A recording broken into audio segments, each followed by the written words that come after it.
श्रीपादराजम शरणम प्रपद्ये। अध्याय दूसरा। श्री सिद्ध योगेंद्र जी का दर्शन और विचित्रपुर की कहानी। मैं अर्थात शंकर भट्ट मरुत्व मलय की बीती हुई घटनाओं को मन में सोचता हुआ और श्री वल्लभ जी के पवित्र नाम स्मरण करता हुआ आगे जा रहा था। बीच में कई पुण्य स्थान देखे, किसी से कुछ पूछे बगैर ही मुझे खाना मिल रहा था और ये एक अपूर्व अनुभव था। जैसे ही पांड्य देश के कदम वन में पहुंचा, मुझे ऐसा महसूस होने लगा कि मानो मेरे शरीर के बोझ हल्का हो गया। उस प्रदेश में एक महिमान्वित शिवलिंग था। वहां ईश्वर के दर्शन के बाद फिर से मेरा शरीर भारी लगने लगा। मैंने शिवजी के मंदिर में थोड़ी देर बैठकर आगे बढ़ा। नजदीक में एक आश्रम देखा, उसमें सिद्ध योगी नामक महात्मा रहते थे। मैंने उनके चरण छूकर प्रणाम किया। तुरंत मेरा शरीर रुई से भी हल्का लगने लगा।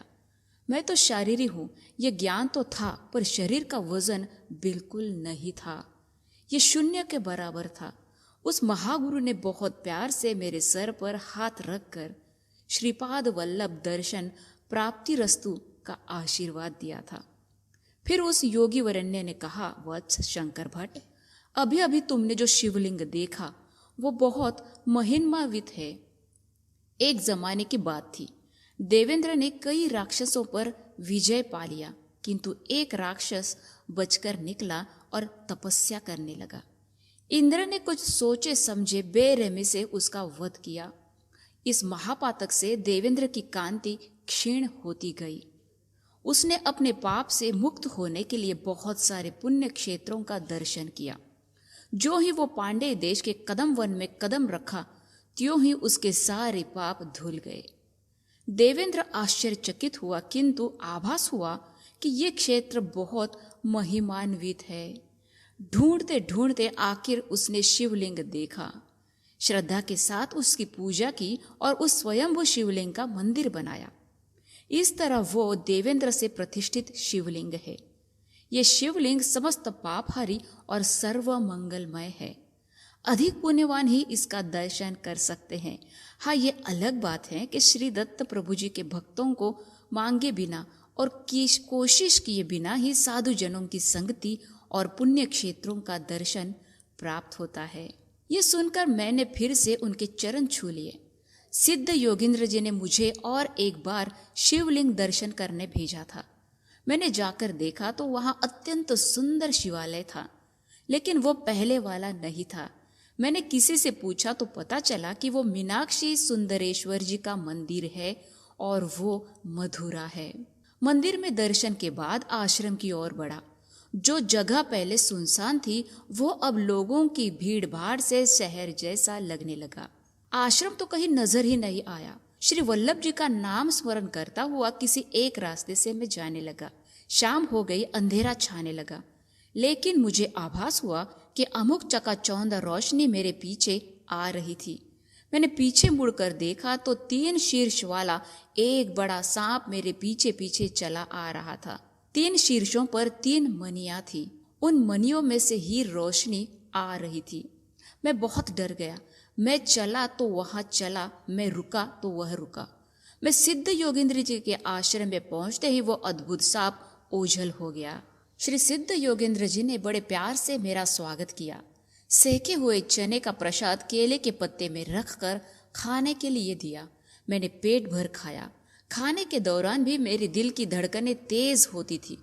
श्री दत्त योगेंद्र जी ने बड़ी करुणा से मेरी छाती पर सहलाई और मेरे सर पर हाथ फेरे थे। मेरे दिल की धड़कनें क्रमशः सहज गति से चलने लगी। ऐसे अनुभूति हुई थी कि मेरे फेफड़ों में से दुष्ट वायु बाहर आ रही थी और मेरे मन में से बुरे सोच विचार, बुरे संकल्प बाहर जा रहे थे। मेरे बदन की गर्मी बढ़ गई और मेरी आंख लग गई। श्री दत्त जी की महिमा, श्रीपाद जी के अनुग्रह प्राप्ति के लिए कुछ आवश्यक गुण यहाँ पर बताए हैं। श्री सिद्ध योगेंद्र जी ने बताया, वत्स शंकर भट्ट, पहले तुमने जो शिवलिंग देखा वो दूसरे शिवलिंग से जो श्री सुंदरेश्वर जी का था अलग नहीं। तुम्हें ऐसे अनुभव प्रदान करना ही दत्त जी की इच्छा थी। इसलिए समय को पीछे ले जाकर देवेंद्र जी से प्रतिष्ठित शिवलिंग जी दिखाने के लिए उस समय का पूरा माहौल की सृष्टि फिर से की गई। जो सृष्टि तुमने देखी उसे सृष्टि मानना ही माया है। सब कुछ चैतन्य स्वरूप है। श्री दत्त जी के संकल्प से ही भविष्य वर्तमान जैसा, वर्तमान अतीत जैसा और अतीत वर्तमान जैसा बदला जा सकता है। श्री दत्त जी का चैतन्य जो है वही नित्य वर्तमान है। जो बीत गया, जो बीता जा रहा है, जो भविष्य में होने वाला है, ये सब कुछ उनके संकल्प के अनुसार ही होता है। ये बात अच्छी तरह समझो कि एक कार्य होना या ना होना या दूसरे अनोखे तरीके से उस कार्य का होना, सबके पीछे श्री दत्त प्रभु का संकल्प प्रधान है। जिस महासंकल्प में सृष्टि स्थिति लय होते हैं, उस महासंकल्प का जीता जागता स्वरूप ही श्री दत्त प्रभु हैं। वे ही अभी श्रीपाद वल्लभ जी के रूप में अवतरित हुए। लेकिन पीठिकापुरवासी ये बात समझ नहीं पा रहे। गुरु तत्व को जानने में वे असफल हो गए, जबकि कुरवपुर में मत्स्यकार जैसे अल्पज्ञ भी ब्रह्म ज्ञान प्राप्त कर सके। अगर कोई श्रीपाद जी का अनुग्रह प्राप्त करना चाहे तो पहले मन में से अहंकार को पूरा मिटाना होगा, अरिष्ट वर्गों का नाश करना होगा। तभी उनकी शक्ति, अनुग्रह एवं यथार्थ स्वरूप को पहचान पाएगा। देवेंद्र से प्रतिष्ठित किया गया लिंग को धनंजय नामक एक व्यापारी ने देखा। यह खबर उसने अपने राजा कुलशेखर पांडे को दी। शिवजी से आज्ञा पाकर कुलशेखर पांडे ने वहां मंदिर बनाया, एक नगर का निर्माण कराया और उसे मधुरा का नाम दे दिया। उनका पुत्र मलय ध्वज पांडे ने संतान पाने की इच्छा से पुत्रेष्टि यज्ञ किया। तब उस यज्ञ कुंड में से अयोनिज के रूप में 3 साल की लड़की का प्रादुर्भाव हुआ। वही आगे चलकर मीनाक्षी देवी के नाम से प्रसिद्ध हुई। उसने सुंदरेश्वर जी से शादी की। शिवजी की जटा से निकली हुई वेगवती नदी इस मधुरा नगर को और भी पवित्र बना रही है। महाविष्णु स्वयं कन्यादान करके अत्यंत वैभव के साथ मीनाक्षी और सुंदरेश्वर जी की शादी संपन्न की। बेटा शंकर भट्ट, श्री वल्लभ जी को तुम पर असीम कृपा है, इसलिए तुम यहाँ आ सके। मुझे अपने भाग्य पर आश्चर्य हुआ। मैंने मन ही मन यह ठान लिया कि मैं कभी भी श्रीपाद जी में चरण कमल छोड़ूंगा ही नहीं। कुरवपुर शीघ्र पहुंचने की मेरी उत्सुकता बढ़ती गई। श्री सिद्ध योगेंद्र जी और भी बताने लगे, वत्स शंकर भट्ट, इस सृष्टि के हर एक चीज में प्रकंपन होते रहते हैं। भिन्न भिन्न तरह के इन प्रकंपनों के द्वारा दूसरे वस्तु के साथ आकर्षण या विकर्षण होता रहता है। स्थूल, सूक्ष्म एवं कारण शरीरों में पुण्य कर्मों से पुण्य रूपी प्रकंपन और पाप कर्मों से पाप रूपी प्रकंपन उत्पन्न होते हैं। अपने पुण्य के बल पर ही पुण्य पुरुषों के साथ भेंट, पुण्य क्षेत्र दर्शन, पुण्य कर्मों पर आसक्ति आदि संभव होते हैं, जिससे पुण्य बढ़ता ही जाता है। जब तक पुण्य नहीं बढ़ेगा और पाप नष्ट नहीं होगा, तब तक श्री दत्त जी के प्रति भक्ति निश्चल नहीं होगी।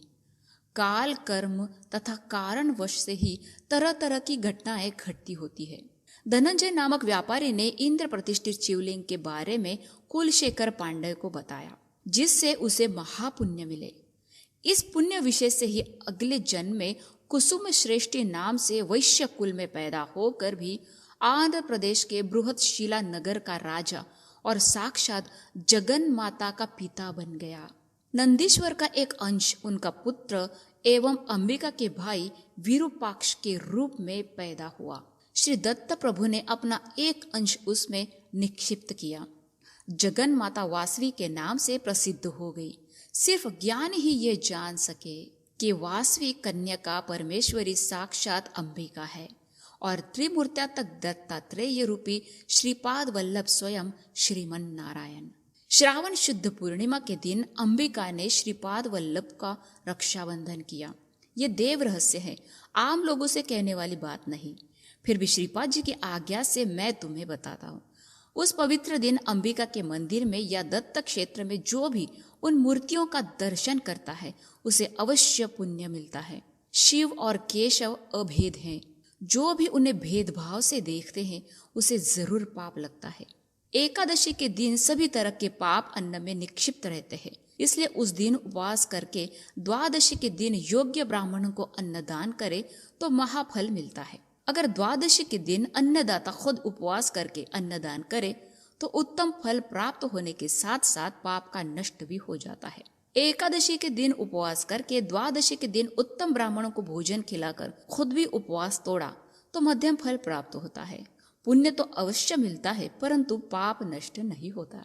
एकादशी के दिन उपवास करके द्वादशी के दिन सद ब्राह्मणों को खिलाए बगैर जो खुद अन्न ग्रहण करता है उसे अल्प फल प्राप्त होता है, अर्थात अल्प पुण्य ही मिलता है और पाप नष्ट नहीं होता। मैंने सिद्ध योगेंद्र जी से अपनी जिज्ञासा प्रकट की, श्री अंबिका को वासवी नाम क्यों लेना पड़ा? अंबिका ने वासवी कन्या परमेश्वरी का अवतार क्यों लिया? कृपया मुझे बताएं। सिद्ध योगेंद्र जी मुस्कुराकर बोले, वत्स, तुम्हें पवित्र एवं ज्ञान संबंधी बातें सुनने की उत्सुकता है। ऐसा एक नियम है कि देव रहस्य को सिर्फ जिज्ञासुओं एवं योग्य लोगों को ही बताना है, बल्कि अयोग्य तर्क वितर्क करने वालों तथा नास्तिक लोगों को कदापि नहीं बताना। देव रहस्य को व देव लीलाओं को दूषण करना पाप है। श्रीमन नारायण का और एक नाम उपेंद्र भी है। एक बार इंद्र ने नारायण से पूछा, स्वामी, उपेंद्र नाम धारण से आप मेरा भाई बन गए और इससे अंबिका मेरी बहन। जैसे उपेंद्र के नाम से मेरे नाम का स्फुरन होता है, उसी तरह अंबिका को भी कोई ऐसा नाम होना चाहिए जिससे मेरा नाम का आभास हो। नारायण मुस्कुराते हुए बोले, हाँ, तुम्हारी बात सही है। तुम खुद अंबिका से ये बात पूछ लो। समय बीतता गया। दानवों को वध करके देवगण अभिमानी बन गए। उनका गर्व भंग करने का समय आसन्न हुआ। परतत्व ने यक्ष रूप धारण किया। एक तृण नीचे डालकर उसे उठाने के लिए वायु को ललकारा। वायु उसे न उठा सका और अग्नि उसे जला नहीं सका। इस तरह देवतागण अपमानित हुए। देवेंद्र को यह ज्ञात हुआ कि यह यक्ष नहीं बल्कि साक्षात परतत्व है। उस परम तत्व ने अंबिका का रूप धारण किया। इंद्र ने उनकी स्तुति की। प्रसन्न होकर अंबिका ने वचन दिया कि कलियुग में जब वह बृहदशिला नगर में अवतरित होगी तब उनका नाम वासवी होगी, जिसे सुनकर वासव अर्थात इंद्र के नाम का स्फुरन होगा। वत्स, हर छोटी घटना काल, कर्म और कारण वश से ही होती है। श्रीमन नारायण ने देवकी वसुदेव का पुत्र श्री कृष्ण का अवतार लेने से पहले अंबिका ने योग माया का रूप लिया। जब कंस योग माया का वध करने उद्यत हुआ तब उसने आकाश में दिव्य तेजोमय रूप धारण किया। श्री कृष्ण के अवतार में वे मामा के प्यार से वंचित रहे। ये कमी श्रीपाद वल्लभ अवतार में दूर होगी। मामा का प्यार भरपूर मिलेगा। जो श्रीपाद श्री वल्लभ को अपनी संतान मानकर उनकी आराधना करते हैं, उनके घर में वे अदृश्य रूप में छोटे बच्चे की तरह विचरण करते रहते हैं। इसी तरह जो लोग वासवी कन्या का परमेश्वरी को अपने पुत्र मानकर वात्सल्य सहित भक्ति भावना से आराधना करते हैं, उनके घर में वह देवी अदृश्य रूप में छोटी बच्ची की तरह घूमती रहती है। यहाँ तक कि उनकी पायल की झंकार की मीठी आवाज भी सुन सकते हैं। यह कलयुग का परम रहस्य है, इसमें बिल्कुल शक नहीं। अब तुम विश्राम करो। हमेशा श्रीपाद श्री वल्लभ के नाम स्मरण में जुड़े रहो। इससे कई जन्मों से संचित पापों का ढेर राख बन जाता है।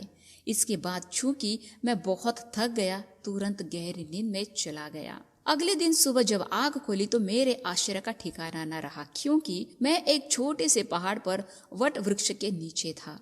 आजू बाजू में इंसान का नामो निशान भी नहीं था। मेरे मन में कई संदेह उत्पन्न हुए, क्योंकि मैं सिद्ध योगेंद्र जी के आश्रम में ठहरना एक सपना था। सिद्ध योगेंद्र जी कोई माया या दक्ष या मांत्रिक तो नहीं, लेकिन वे श्री दत्त जी के बारे में जो भी बोले थे वे सभी मेरे कानों में गूंज रहे थे। मैंने ये भी सोचा कि वाह श्रीपाद जी, मुझे ऐसी उलझन में डालकर आपको क्या मिला। मन में ऐसे संकल्प विकल्प होते रहे। मैं अपना बोरी बिस्तर बांधकर फिर से रवाना हुआ। सुबह से दोपहर तक चलता ही रहा। दूर पर एक छोटा सा गांव दिखाई दिया। छोटे छोटे घर थे। मुझे बहुत भूख लगने लगी। मैं ठहरा ब्राह्मण, अन्य जाति के लोगों के यहाँ नहीं खा सकता। अगर कोई रसद दे तो खुद पकाकर खा सकता था। ये सोचता हुआ वहां के लोगों से मैंने पूछा कि उस गांव में कोई ब्राह्मण है या नहीं। उनमें से एक व्यक्ति ने जवाब दिया, आर्य, हम पहाड़ी प्रजा हैं, मैं इनका प्रमुख हूँ। हमारे गांव में एक भी ब्राह्मण नहीं।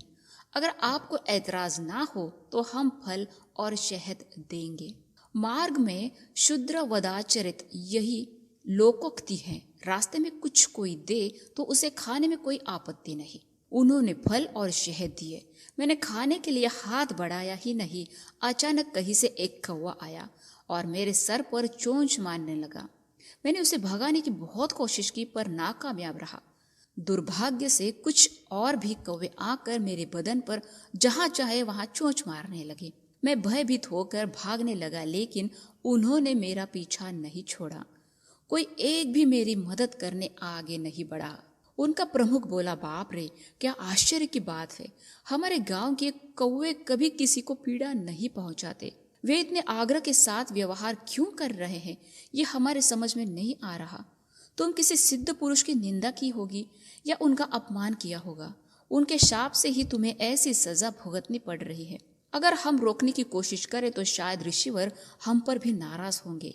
इसलिए भगवान से लिखा हुआ घटनाक्रम बदलने का प्रयत्न हम नहीं करेंगे। आप बुरा मत मानिएगा। फल और शहद मैंने नहीं खा सका। ऊपर से पूरा शरीर लहूलुहान हो गया। मैं भागा तो भी मेरे पीछे आकर मुझे असीम दुख पहुंचाए। मुझे अपने आप पर तरस आया। मैंने सिद्ध योगेंद्र पर संदेह किया, इसलिए उन्होंने मुझे शाप दिया है क्या? पर उन्होंने तो श्रीपाद जी के दर्शन प्राप्ति का आशीर्वाद दिया। पिछले जन्म के पाप जब तक धुल नहीं जाते, शायद तब तक उनका दर्शन नहीं होगा। पता नहीं मैंने कितने पापों का ढेर लाया, उन्हें मिटाते हुए ऐसी कितनी सजाएं भुगतनी होगी। हे भगवान, श्री वल्लभ जी के दर्शन प्राप्ति करने इतनी सारी मुसीबतें झेलनी पड़ेगी, ये मुझे नहीं पता। आगे क्या क्या होने वाला है, मुझे कौन बचाएगा? श्री वल्लभ जी शरणु शरणु। ऐसा अनुताप एवं अनुरोध करता हुआ मैं जैसे तैसे चलकर एक औदुंबर वृक्ष के नीचे जा बैठा। मुझे यही आशा थी कि चूंकि औदुंबर वृक्ष श्री वल्लभ जी का निवास स्थान है, इसलिए वे मुझे बचा सकते हैं। लेकिन श्री दत्त जी ने मेरे लिए कुछ और सोच रखा था। मेरे शरीर में से एक अजीब गंध आने लगी जो पहले कभी नहीं थी। पता नहीं इस गंध से आकर्षित होकर या विधि वैपरीत से बड़े बड़े जहरीले सांप एक के बाद एक आकर डसकर चले जा रहे थे। पहले ही कौवों से परेशान, अब सांपों के डसने के कारण पूरे शरीर में विष फैल गया। मुंह में झाग निकलने लगी। दिल की धड़कनें मानो थम गई। मुझे लगा कि मैं किसी भी पल मर सकता हूँ। शाम होने लगी। कुछ दो भी उस रास्ते से जा रहे थे।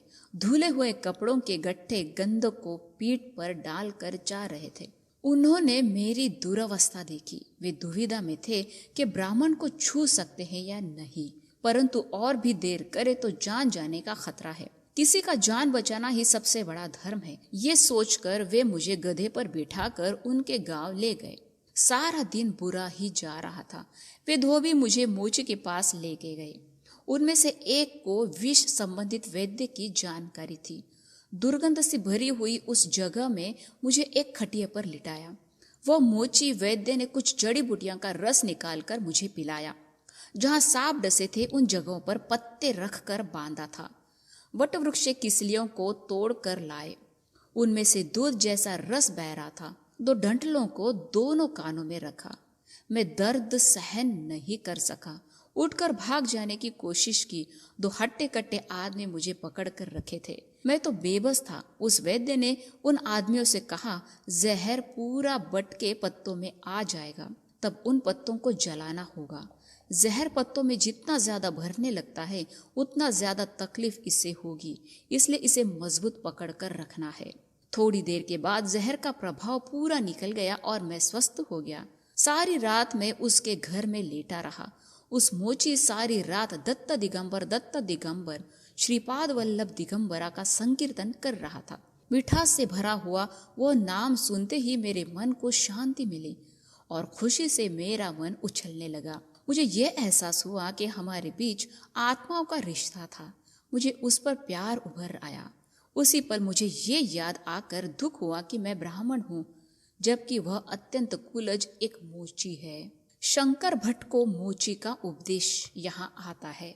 संकीर्तन के बाद मोची मेरे पास आया। करुणा से भरी उनकी आंखों से सात्विकता और तेजस्विता झलक रही थी। क्या यह योगी तो नहीं? मन में ऐसी शंका उठी ही नहीं। उसने कहा, बेटा, मेरा नाम वल्लभ दास है। मैं तो मोची हूँ, इसमें कोई शक नहीं। मैं आपसे कुछ कहना चाहता हूँ। आपका नाम शंकर भट्ट है। आप श्रीपाद श्री वल्लभ जी के दर्शन के लिए जा रहे हैं। इतना ही नहीं, कौओं ने और सांपों ने आपको पीड़ा क्यों पहुंचाई ये भी मैं जानता हूँ। मैं तो सुन्न रह गया, सोचने लगा कि शायद ये ज्योतिष विद्या भी जानता होगा। उसने मेरे भाव ताड़ लिए और तुरंत कहा, महाराज मैं ज्योतिषी भी नहीं हूँ। पीटिकापुर पंडित और विद्वानों का आवास है। वह ऐसी पुण्य भूमि है जहाँ सांग वेदार्थ सम्राट पंडित मल्लादी बापना वधा नुलू जी रहते हैं। वहाँ श्रीपाद वल्लभ जी जैसे परतत्व पैदा हुए, जिस परतत्व के वर्णन करते हुए सभी वेद नेति नेति के कर थक गए। शुष्क वेदांत से बिना मतलब के कुतर्कों से श्रीपाद श्री वल्लभ जी के अनुग्रह की प्राप्ति नहीं हो सकती। उनकी करुणा पाने के लिए पांडित्य की आवश्यकता नहीं, उल्टे पांडित्य जनित अहंकार हमें उनसे कोसों दूर लेके जाता है। वे कौवे जो तुम्हें दुख पहुंचाए, वे पिछले जन्म में पीठिकापुर में रहने वाले पंडित थे। वे वल्लभ जी के परतत्व नहीं पहचान सके। वे ये भी जान नहीं सके कि वे ही दत्त प्रभु है। वे अपना जीवन व्यर्थ गंवाए। वे वेद मंत्रों को उल्टे बोलने की क्षमता रखते थे, लेकिन वो किस काम का? क्रम, घन, जट, स्वाध्याय आदि बातें बोलते बोलते अपना घमंड दिखाते थे। जब वे मर गए, सीधा स्वर्ग ही पहुंचे। इंद्र ने उनकी बहुत तारीफ की। वाह, आप क्रमांत है, घना पाटी है, आप जटी है। भला आप तो तर्क प्रवीण है। आपके आगमन से हम धन्य हो गए। आपने सैकड़ों और हजारों बार वेद पाठ किया। उफ, कितना पुण्य कमाए। इस वजह से तो आप स्वर्ग लोक आए। इस तरह इंद्र लोक के सभी लोगों ने उनकी तारीफ के पुल बांध गए। लेकिन तुम्हारे पूर्वज भूखे के मारे तड़प रहे थे। उन्होंने सुना कि स्वर्ग में अमृत मिलता है, जिसे पीने से भूख और प्यास मिटती है। वे अमृत पीने की लालसा कर रहे थे, पर कोई भी उनकी बात सुनने के लिए तैयार नहीं। इसलिए वे सीधा इंद्र से ही अपनी बात बोले। इंद्र ने उन्हें समझाया, वेद प्रभु का उच्छ्वास और निश्वास रूप माना जाता है। प्रभु अनंत एवं अमर है, इसलिए वेद भी अनंत है। वेद ही सर्व धर्मों का जड़ है।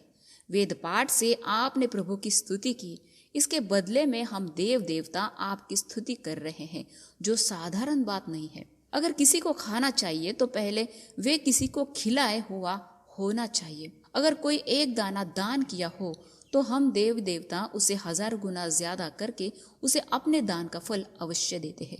आपने तो बिल्कुल दान ही नहीं किया, तो हम क्या कर सकते हैं?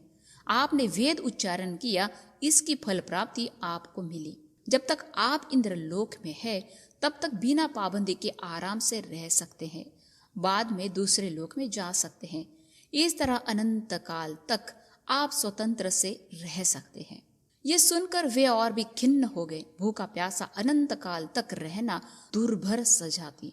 इंद्र फिर उन्हें समझाते हुए बोले, पवित्र पाद गया क्षेत्र में रहते हुए पितृ देवताओं को पिंड देने के समय में एवं श्राद्ध के दिनों में भी आपके अंदर रत्ती भर भी श्रद्धा नहीं थी। आप हमेशा इसी ध्यान में रहे कि श्राद्ध कर्मों में कितना खर्च हुआ, ब्राह्मण कितने स्वादिष्ट पकवान खा रहे आदि।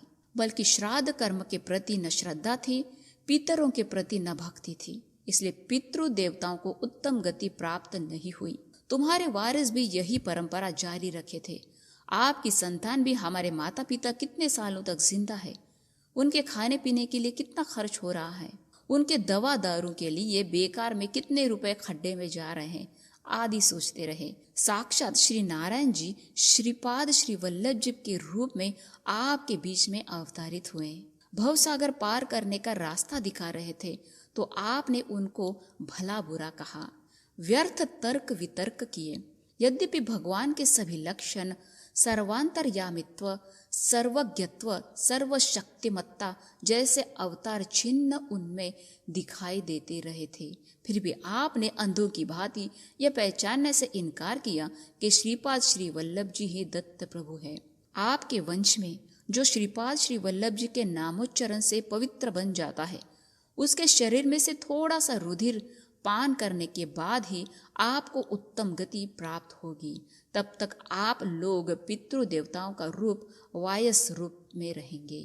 शंकर भट्ट इसलिए वे कौवे के रूप में पैदा हुए। पूर्व पुण्य से तुम्हारा रुधिर पान करने के बाद उन्हें उत्तम गति प्राप्त हुई। अब मुझे पूरा विश्वास हुआ कि ये वल्लभ दास आम व्यक्ति नहीं, श्रीपाद जी की करुणा इन पर पूर्ण रूप से मौजूद है। वल्लभ दास फिर से बोले, जो सर्पों ने आपके शरीर की गंध से आकर्षित होकर आपको डस लिया, उनको भी उत्तम गति प्राप्त हुई। मैंने पूछा, वल्लभ दास महाशय जी, ये सभी घटनाएं क्यों हो रही हैं?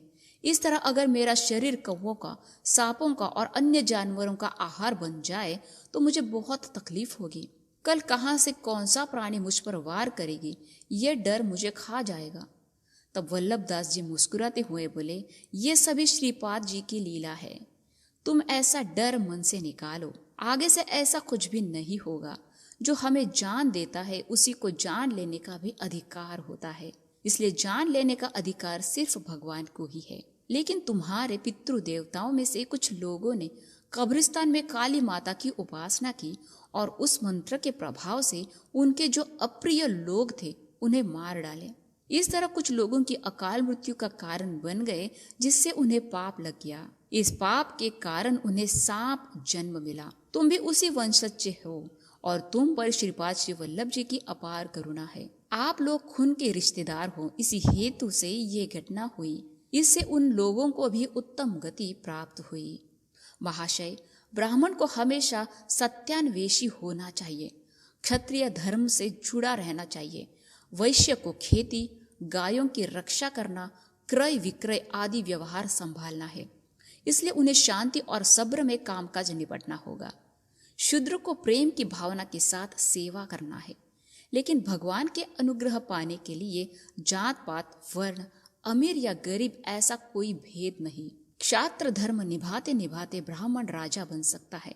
क्षत्रिय अगर ब्रह्म ज्ञान की अपेक्षा करता है तो ब्राह्मण धर्म का पालन कर सकता है। कुसुम श्रेष्ठी ने जो एक वैश्य था, क्षात्र धर्म निभाकर राज किया है ना। क्षत्रिय धर्म के अनुसार आत्मसम्मान निभाने के लिए क्या उन्होंने अपने के साथ अग्नि में कूदे नहीं थे? चाहे किसी भी जाति में पैदा क्यों न हो, इंसान जिस धर्म अपनाता है उसके आधार पर ही अपना कर्म करना चाहिए। शत्रु का वध करना ब्राह्मण धर्म के अनुसार दोष है, बल्कि क्षात्र धर्म के अनुसार वही पुण्य कार्य बन जाता है। साजिश करके शत्रु का वध करना वैश्य धर्म के अनुसार ठीक ही है। विवाद से शत्रु का वध करना शूद्र धर्म के अनुसार सही है। तुम एक ब्राह्मण हो, सत्यान्वेषी हो, इसलिए अहिंसा तुम्हारा परम धर्म है, लेकिन कसाई के लिए नहीं। चाहे कोई भी जाति या धर्म में पैदा क्यों न हो, अगर अपने कर्मों के फल अच्छा चाहता है तो मानव के अपने धर्म के अनुसार कर्म करना चाहिए। अब तुम रोगग्रस्त हो, इसलिए वैद्य के घर में रहना तुम्हारे लिए उचित धर्म है। भगवान ने तुम्हें यहाँ भेजा। बचपन में तुम शुक्लाम वरदम विष्णुम शशिवर्णम चतुर्भुजम प्रसन्नवदनम ध्यायेत सर्व विघ्नोपशांतये। श्लोक का अर्थ मजाक मजाक में गलत बोला करता था। शुक्लाम वरम धर्म यानी जो सफेद कपड़े पहनता हो, विष्णुम जो सर्वव्यापक हो, शशिवर्णम जो भस्म रंग वाला हो, चतुर्भुजम जो 4 पैरों वाला हो, प्रसन्नवदनम रेंकने के समय में जिसका मुंह प्रसन्न रहता है, सर्व विघ्नोपशांतये सभी विघ्नों की शांति के लिए मैं ऐसे गधे का ध्यान करता हूँ। ऐसी व्याख्या तुम किया करते थे। आर्य शंकर भट्ट, श्री दत्त प्रभु बहुत चमत्कारी है। तुम मजाक में जो गलत अर्थ बताया वो भी उन्होंने सही करके दिखाया। धोबी तुम्हें गधे पर बिठा के लाए, तब धूल से भरा हुआ तुम्हारा शरीर भस्म रंग का ही था। तब तुम बिल्कुल चलने के काबिल नहीं, इसलिए बीच बीच में दोनों हाथ नीचे रखकर जानवर की भांति चलता भागता सांपों से बचने के लिए औदुंबर के नीचे गए हो, फिर भी तुम उनसे बच नहीं पाए। अगर तुम पीड़ा के मारे नहीं तड़प रहा हुआ तो तुम प्रसन्न वदन ही था। आखिर तुम्हें मोची का गांव लाया गया। ऐसी पीड़ाएं देकर श्री वल्लभ जी ने विनोद के साथ साथ तुम्हें सबक सिखाया और तुम्हारे पूर्वजों को अधोगति से छुटकारा दे दिया। तुम मजाक में अपने मित्रों को शुक्लांबरम धर्म श्लोक सिखाता था, इसलिए तुम्हें मेरे जैसे अंत्यज का उपदेश सुनना पड़ रहा है। तुम आज यहाँ ठहरे, कल शायद अपनों के बीच में होंगे। यही बात कल अपने कूलज वालों से गलती से भी बताया तो वे तुम्हें अपने कुल से बहिष्कार करेंगे। इसलिए ये जान लो कि श्रीपाद श्री वल्लभ जी हर पल हमारा खबर लेते रहते हैं। श्री वल्लभदास जी के उपदेश सुनने के बाद ब्राह्मण होने का जो अहंकार मुझ में था वो चूर चूर हो गया। वल्लभदास एक अंत्यज है, ऐसी भावना मन से मिट गई और उन पर इतना प्यार उभर आने लगा कि वो मेरा अपना सगा भाई ही हो। उनका आतिथ्य लेकर 2-3 दिन के बाद मैं उस गांव से निकल पड़ा। मैं चिदम्बरम पहुंचने से पहले विचित्रपुर नामक शहर में विचित्र परिस्थितियों में और मुसीबतों में फंसकर अनोखे ढंग से बाहर आ सका। श्री वल्लभ जी के अनुग्रह के बारे में मैं क्या बताऊं। मैं विचित्रपुर से पैदल जा रहा था। इतने में कुछ राज सेवक मेरे पास आए और विनम्रता से पूछा, महाशय आप वैष्णव हैं या शैव? मैंने उत्तर दिया, मैं शिव केशव में भेद नहीं मानने वाला स्मार्त हूँ। फिर जिस शिव जी के प्रति मेरा झुकाव थोड़ा ज्यादा है और आदि शंकराचार्य के दाक्षिणात्य पीठ श्रृंगेरी के शंकराचार्य मेरे गुरु हैं, उन्होंने मुझे राजा के पास आने का अनुरोध किया। मैं उनके साथ राज दर्शन के लिए गया। रास्ते में प्रसंगवश उन सेवकों से मुझे कुछ अजीब बातों की जानकारी हुई। जो भी ब्राह्मण उस नगर से होता हुआ जा रहा हो तो राजा उसे आमंत्रित देकर पूछता है कि यदि उतने को इतना हो तो इतने को कितना होगा। अभी तक एक भी ब्राह्मण उसका सही जवाब नहीं दे सका। और तो और राज ने पुत्र संतान की प्राप्ति के लिए कुछ साल पहले ब्राह्मणों से यज्ञ करवाया। सौभाग्य से राजा को पुत्र पैदा हुआ, दुर्भाग्य से पुत्र गूंगा निकला। उसी दिन से ब्राह्मणों की अनोखी मुसीबतें शुरू हुई। राजा यही सोचते हैं कि ब्राह्मणों ने बहुत गलत तरीके से बहुत त्रुटियों के साथ यज्ञ किया, जिससे राजकुमार गूंगे हो गए। इसलिए राजा गुस्से में शैव ब्राह्मण आया तो उसका शिरो मुंडन करवा के माथे पर वैष्णव नाम लगाकर गधे पर जुलूस निकलवाता है। यही वैश्व ब्राह्मण हो तो उसका शिरो मुंडन करके माथे पर विभूति की रेखाएं लगाकर गधे पर जुलूस निकलवाता है। ऐसी स्थिति दोनों को दुखदाई होती थी। कहते हैं ना, विपत्तियां अकेले नहीं आती। ब्राह्मणों पर और एक पहाड़ टूट पड़ा। अचानक राजा ब्राह्मणों को चौली भाजी दान देने गया। किसानों को यह आज्ञा जारी की गई कि ज्यादा से ज्यादा चौली भाजी उगाए। आधा शुल्क चौली भाजी के रूप में वसूल किया जा रहा है। गाड़ियां भर भर के चौली भाजी राजमहल पहुंचाई जा रही थी। ब्राह्मणों को इतना ज्यादा चौली भाजी दान दिया जा रहा था कि उसे खा नहीं पा रहे थे। सिर्फ चौली भाजी पकाकर खाना पड़ रहा था। वही सुबह की नाश्ता, दोपहर का भोजन, शाम का अल्पाहार। जब भूख लगी तब चौली भाजी या तो कच्चा चबाओ या पकाकर खाओ। खाना पकाना या अन्य खाद्य पदार्थ बनाकर ब्राह्मणों के लिए निषिद्ध किया गया। ब्राह्मण भी करे तो क्या करे। ब्राह्मण को तर्क, वेदांत, पुराण और इतिहास से पंडित होने का अहंकार था। अब वह 9-2-11 हो गया था। वे भगवान से अपनी ये दुरावस्था मिटाने की प्रार्थना कर रहे थे। उनमें से एक दत्त भक्त और दत्त उपासक भी है। उनने सलाह दी कि दत्त प्रभु के सिर्फ नाम लेने से ही वे प्रसन्न होते हैं और वे ही उनकी दुरावस्था दूर कर सकते हैं। सभी ब्राह्मण मंडल दीक्षा लेकर दत्त प्रभु की पूजा कर रहे हैं। अपना बेटा गूंगा है, इसलिए राजा चाहता है कि गूंगी भाषा का प्रोत्साहन उसे मिले। अब राजगुरु को राज आज्ञा दी गई कि वे गूंग भाषा पर एक ग्रंथ लिखे। राजगुरु पहले बहुत घमंडी था। अब वह अत्यंत दयनीय अवस्था में गूंग भाषा पर विस्तृत खोज कर रहे हैं। अब यहाँ पर शंकर भट्ट और महाराज का संवाद आता है। मुझे राज के सामने खड़ा किया गया। मेरा पूरा बदन पसीना पसीना हो गया। श्रीपाद श्री वल्लभ जी क्यों मेरी परीक्षा ले रहे हैं? मन में अविश्रांत उनका नाम जप रहा था। अचानक मुझ में न जाने कहां से हिम्मत आ गई और मैं अपना कमर कसकर खड़ा हो गया। जैसे सभी से पूछते आए वैसे ही राजा ने मुझसे भी वही सवाल पूछा, अगर उतने को इतना हो तो इतने को कितना होगा? मैं गंभीर होकर बोला, इतने को कितना ही। विभ्रांत होकर राजा बोले, महात्मा आप सचमुच महान हो। आपके दर्शन से मैं धन्य हो गया। कुछ दिन पहले ही मुझे अपने पिछले जन्म की बातें याद आ गई थी। उस जन्म में से मैं एक गरीब ब्राह्मण था। मेरे घर में चौली भाजी उगती थी। जो भी चौली भाजी मांगता था उसे निराश नहीं लौटना पड़ता था। जो ब्राह्मण मुझसे दान लेते थे वे मुझसे बेहतर स्थिति में थे, धनिक थे, खान पान की कमी नहीं थी।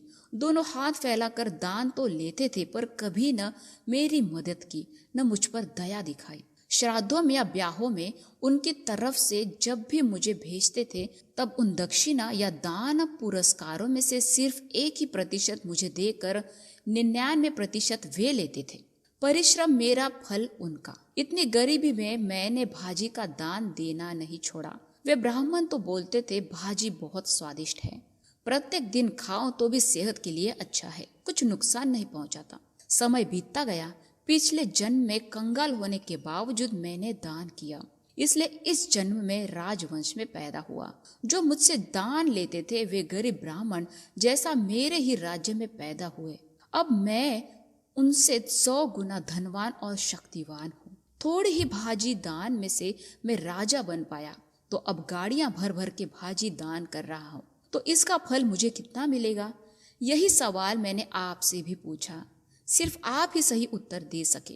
तब दान दी वह बहुत अमूल्य थी, लेकिन इस जन्म में उसका मूल्य कुछ भी नहीं, क्योंकि अब आप राजा हैं और अब आप रत्न, सोना, चांदी आदि देने की स्थिति में रहने के बावजूद सिर्फ भाजी का दान दे तो उससे भी 100 गुना भाजी आपको मिल सकती है और कुछ नहीं। यह सुनकर राजा बहुत प्रसन्न हुआ। अंधे का तीर ठीक निशाने पर बिना सोचे समझे मैंने जो भी उत्तर दिया वो सही निकला। उसका समर्थन करते हुए राजा ने अपने पिछले जन्म से उसका समन्वय किया। श्री वल्लभ जी की कृपा से गधे पर बैठकर जुलूस में जाने की नौबत नहीं आई। बचपन में मजाक में श्लोक का गलत अर्थ बताया जिसकी सजा पहले ही मिल चुकी। अब अपमानित होकर दोबारा गधे पर बैठने की विपत्ति टल गई। मन ही मन मैंने वल्लभ जी का शुक्र अदा किया और दूसरी परीक्षा शुरू हुई। राजा की अत्यंत प्रीतिदायक गूंगी भाषा की। इसमें मुझे अपना पांडित्य दिखाना था। राजगुरु ने उंगलियों को दिखाते हुए 1 या 2 ऐसा संकेत में पूछा। मैंने सोचा कि उसने मुझे ये पूछा कि मैं अकेला आया या किसी दूसरे के साथ। मैं तो अकेला ही आया था। ये बताने के लिए मैंने 1 उंगली दिखाई, फिर उन्होंने 3 उंगलियां दिखाई। 3 से मुझे दत्त प्रभु की याद आई। मुझे लगा कि वे पूछ रहे थे कि क्या मैं दत्त प्रभु का भक्त हूँ। भक्ति गोपनीय है, उसे मन में ही रखना चाहिए। ये समझाने के लिए मैंने बंद मुट्ठी दिखाई। तब राजगुरु ने मिठाइयों दिखाकर मुझे लेने का अनुरोध किया। मैंने मना किया और अपनी गठरी से पोहे निकालकर उन्हें दी। मिठाइयों से ज्यादा मुझे पोहे अच्छी लगती है, आप भी इसका स्वाद चख लीजिए, यही मैंने संकेत में उन्हें बताया। बहुत खुश होकर राजगुरु ने घोषणा की, ये बहुत बड़ा विद्वान है, वेद वेदांग इनके इशारों पर नाचते हैं। ये गूंगी भाषा में भी कुछ कम नहीं। मैं तो हैरान, कुछ भी समझ नहीं पाया। राजगुरु ने इस तरह विवरण दिया, राजा, मैंने इनसे पूछा कि शिव और केशव 2 हैं या दोनों एक ही है या अलग अलग। उसने 1 उंगली दिखाकर उत्तर दिया कि दोनों एक है। तब मैं ब्रह्मा विष्णु महेश्वर 3 है ना, ये पूछते हुए 3 उंगलियां दिखाई। इसके बदले में इन्होंने अपने मुट्ठी दिखाकर मुझे सवाल में जवाब दिया कि उंगलियां 5 हैं, फिर भी मिलकर रहते हैं या नहीं। आप मुझे अपना शिष्य बनाए, ये आग्रह करते हुए मैंने मिठाइयाँ देने का प्रयत्न किया। तब वे मुझे शिष्य और प्रशिष्य के चक्कर में नहीं पड़ना, सुदामा की तरह मैं भी अपने पास जो है उससे संतुष्ट रहता हूँ, ये बताते हुए पोए दिखाए और मेरी अभ्यर्थना अस्वीकार की। वाह रे दुनिया, जितने सारे लोग उतने सारे सोच विचार और उतने सारे समझने के तरीके, कितना वैविध्य। ये सोचकर मैं चकित रह गया। अब तीसरी और आखिरी परीक्षा की बारी। राजगुरु ने आदेश दिया कि मुझे चमक में से पनस पड़ते हुए उसका अर्थ बताना होगा। श्री वल्लभ जी का स्मरण करके मैंने अपनी व्याख्या शुरू की। मैं एक ही सांस में तेजी के साथ अपनी व्याख्या पूरी की। सभा में उपस्थित सभी विद्वानों को मेरी व्याख्या बहुत सही लगी और पसंद आई। मैं अपनी व्याख्या पर खुद हैरान था। मैं और भी बताने लगा, ये सभी सृष्टि परमाणु का रहस्य है। सिर्फ कणाद ब्रह्मर्षि ही ये सब कुछ जानते हैं। परमाणु के सूक्ष्म कणों की संख्या के आधार पर ही विविध धातुओं की उत्पत्ति होती है। इस तरह श्री वल्लभ जी की कृपा से विचित्रपुर से मैं विचित्र ढंग से बचकर बाहर निकला। श्रीपाद श्री वल्लभ की जय हो। द्वितीय अध्याय समाप्त। धन्यवाद।